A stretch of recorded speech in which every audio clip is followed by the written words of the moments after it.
මහත්තයා මේ පොදිය අරන් යන්න පොදිය. ඔයා ගන්න මේක. මේ මොනවද? එන්ජිම ගලවලා හයි කරනකොට සහෝදරයාගේ ඉතුරු වෙච්ච ඇන.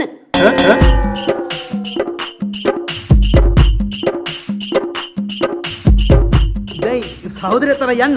වැඩේ කොට දාලා තියන්නේ බාසුනේ.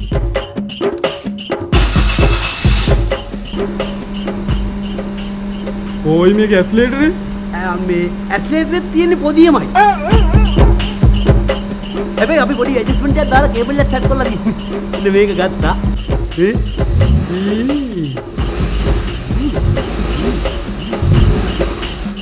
මාතර දින කේබල් එක ඇදලා යන්න. උදා එන්නකෝ. ඔයා යන්න. යන්න. ලැජ්ජා. අනේ පොඩි දවස් මෙයා හෙන්න ලැජ්ජා වෙනවා. මට එකක් කඩලා ආවනේ. පටු. තාක ලයින් එක ගහලා දෙන්නම.